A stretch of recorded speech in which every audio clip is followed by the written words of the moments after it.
everybody at one time or another torques the bow. Torque is simply moving in the riser left and right. If the riser twists, the bow's torqued. You may not think you're doing that, and you may not even be creating that, but the bow is simply torqued.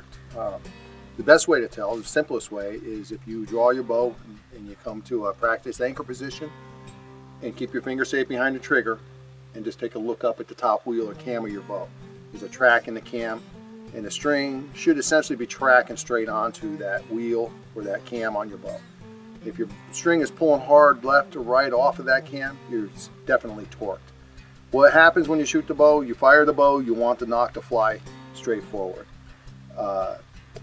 If you torque the bow, your anchor position becomes static. If you torque the bow, twist the riser, you now create that where the string is coming off the cam. You create, when you shoot in that position, lateral movement. So instead of your nock flying straight forward, it has to come back to the bow laterally, which is creating a kick on your arrow left or right at the point of release. If you're standing behind a guy and his string is coming hard off one way or the other on his cam, he may be telling you he's not torquing the bow, but you're seeing torque in his bow. That bow is never going to be tuned as well in that position as if he's flying that nock straight forward. Point of release kicks the arrow gets its erratic fishtail. Generally you end up with a right-handed shooter, you get a left arrow, all right, on a badly torqued bow. You could torque in the other direction, but it's not as common. So what a guy will do is, because he's hitting left, he'll be moving his pins to the left to compensate. He'll go, oh, my group is left. And so what you need to do is bring your bow back over so your arrows will impact point of aim. So what a guy will do is move his pins way over. So sometimes you'll see a guy if you look down your bow and you got a string and an arrow on the shelf or on the rest, and your pins should be stacked essentially over your arrow, maybe just slightly left on a right-handed shooter. To the right if you're a left-handed shooter, it's the reverse. If your pins are 1/4 inch to the outside or more, and I've seen way more in certain situations, guy's torquing his bow. Sometimes the more it is, the harder he's torquing his bow. That pin is stacked over there to correct his point of aim. Because the guy will tell me I don't torque my bow, and I'll pick his bow up and I'll look and I'll say, well, okay, but your pins are way out to the outside.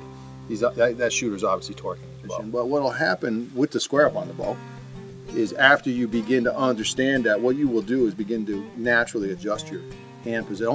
You almost don't need any coaching. You'll begin to grip that riser and draw your bow to an anchor position and have your bow come up square. Lifetimes.